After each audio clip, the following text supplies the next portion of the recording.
പോരാടാൻ ആഹ്വാനം. വ്യാപാര യുദ്ധത്തിൽ കനേഡിയൻ ആഭ്യന്തര യുദ്ധം. അമേരിക്കയും കാനഡയും തമ്മിലുള്ള വ്യാപാര ബന്ധം സങ്കീർണമായ ഒരു പുതിയ ഘട്ടത്തിലേക്ക് കടന്നിരിക്കുകയാണ്.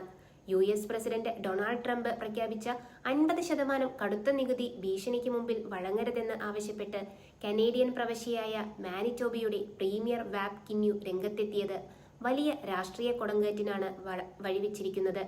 ഡൊണാൾഡ് ട്രംപിനെ ശക്തമായ ഭാഷയിലാണ് കിന്യു വിമർശിച്ചത്. ട്രംപ് വഞ്ചനാപരമായ നിലപാടുകൾ സ്വീകരിക്കുന്ന വ്യക്തിയാണെന്നും അതിനാൽ വിട്ടുവീഴ്ചകൾ ചെയ്ത് കരാറിലെത്താൻ തിടുക്കം കൂട്ടരുതെന്നും അദ്ദേഹം ആവശ്യപ്പെട്ടു. മോശം നിലപാടുകളുള്ള ഒരാളുമായി നല്ലൊരു കരാർ ഉണ്ടാക്കുക അസാധ്യമാണെന്നും ഉണ്ടാക്കുന്ന കരാറുകൾ എപ്പോൾ വേണമെങ്കിലും ട്രംപ് റദ്ദാക്കിയേക്കാമെന്നും അദ്ദേഹം മുന്നറിയിപ്പ് നൽകി.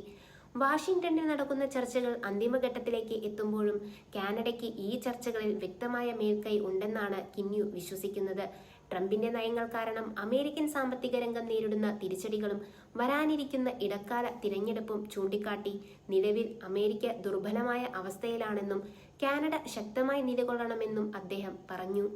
അതേസമയം US ഉൽപ്പന്നങ്ങൾക്ക് മേൽ കടുത്ത നികുതികൾ ചുമത്തുമെന്ന മുന്നറിയിപ്പ് നിലനിൽക്കെ പ്രശ്നങ്ങൾ പരിഹരിക്കാൻ പ്രധാനമന്ത്രി മാർക്ക് കാർണിയുടെ നേതൃത്വത്തിൽ കനേഡിയൻ ഭരണകൂടം തീവ്ര ശ്രമത്തിലാണ്. വൻതോതിലുള്ള നികുതി വർധനവ് കാനഡയുടെ വ്യവസായ മേഖലയെയും സാമ്പത്തിക സ്ഥിതിയെയും സാരമായി ബാധിക്കുമെന്ന ഭയമാണ് ഉഭയകക്ഷി ചർച്ചകൾ വേഗത്തിലാക്കാൻ കാരണം. തീരുവ ഭീഷണി ഒഴിവാക്കുന്നതിന്റെ ഭാഗമായി കാനഡയിലെ വിവിധ പ്രവിശ്യകൾ നിരോധിച്ചിരുന്ന അമേരിക്കൻ മദ്യത്തിന്റെ വിപണനം പുനരാരംഭിക്കാൻ കാനഡ ആലോചിക്കുന്നുണ്ട്. ഈ നീക്കം അമേരിക്കൻ ഭരണകൂടവുമായുള്ള ചർച്ചകളിൽ വഴിത്തിരിവാകുമെന്നാണ് കനേഡിയൻ അധികൃതർ കരുതുന്നത്. മുൻപ് അമേരിക്ക ചുമത്തിയ തീരുവകൾക്ക് മറുപടിയായി കാനഡയിലെ 8ഓളം പ്രവിശ്യകൾ അമേരിക്കൻ മദ്യത്തിന് ഉപരോധം ഏർപ്പെടുത്തിയിരുന്നു.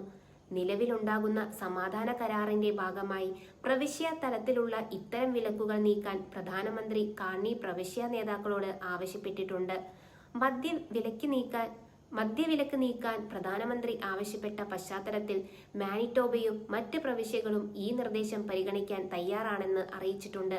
എന്നാൽ ഇതൊരു ടീം കാനഡ സമീപനത്തിന്റെ ഭാഗമായി മാത്രമാണ് ചെയ്യുന്നതെന്ന് കിന്യു വ്യക്തമാക്കി.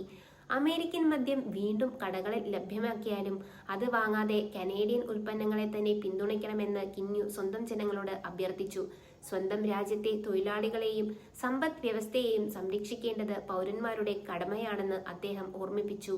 അതിർത്തിക്കപ്പുറത്തു നിന്ന് തുടർച്ചയായി ഉണ്ടാകുന്ന നികുതി ഭീഷണികൾക്ക് മുന്നിൽ പെട്ടെന്ന് വഴങ്ങുന്നത് ദീർഘകാലാടിസ്ഥാനത്തിൽ രാജ്യത്തിന് തിരിച്ചടിയാകുമെന്ന ഭയം കനേഡിയൻ നേതാക്കൾക്കിടയിൽ ശക്തമാണ്. ഒരു ഘട്ടത്തിൽ കരാർ ഉണ്ടാക്കിയാലും ട്രംപ് വീണ്ടും പുതിയ ആവശ്യങ്ങളുമായി വരാൻ സാധ്യതയുണ്ടെന്ന് അവർ ചൂണ്ടിക്കാണിക്കുന്നു. വാഷിംഗ്ടണിൽ തുടരുന്ന നയതന്ത്ര ചർച്ചകളിൽ കാനഡയുടെ വ്യാപാര മന്ത്രി ഡൊമിനിക് ലെബ്ലാക്കും US പ്രതിനിധികളും പങ്കെടുക്കുന്നുണ്ട്. ഇരു രാജ്യങ്ങളും തമ്മിൽ ധാരണയിലെത്താൻ വളരെ അടുത്തെത്തിയെന്നാണ് റിപ്പോർട്ടുകൾ വ്യക്തമാക്കുന്നത്. മുട്ട, ഉരുക്ക്, അലുമിനിയം, വാഹന നിർമ്മാണം തുടങ്ങിയ നിർണായക മേഖലകളിലെ തീരുവകൾ കുറയ്ക്കുന്നത് സംബന്ധിച്ച് ഇരുപക്ഷവും ധാരണയിലെത്തിയേക്കും. എങ്കിലും അന്തിമ കരാറിന്റെ പൂർണ്ണമായ വിവരങ്ങൾ ഇതുവരെ പരസ്യപ്പെടുത്തിയിട്ടില്ല. അമേരിക്കൻ പ്രസിഡന്റ് ട്രംപും നടക്കാൻ പോകുന്ന കരാറിനെ കുറിച്ച് ശുഭപ്രതീക്ഷ പ്രകടിപ്പിച്ചിട്ടുണ്ട്. കരാർ ഇരു രാജ്യങ്ങൾക്കും ഒരുപോലെ നീതിയുക്തമായിരിക്കുമെന്ന് ട്രംപ് അവകാശപ്പെട്ടു.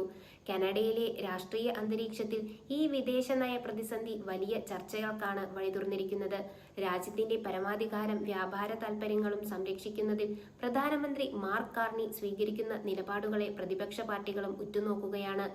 കാനഡയും അമേരിക്കയും തമ്മിലുള്ള വ്യാപാര തർക്കങ്ങൾ പരിഹരിക്കപ്പെടുമോ അതോ പുതിയ നികുതി യുദ്ധത്തിലേക്ക് രാജ്യം കൂപ്പുകുത്തുമോ എന്നത് അടുത്ത മണിക്കൂറുകളിൽ വ്യക്തമാകും.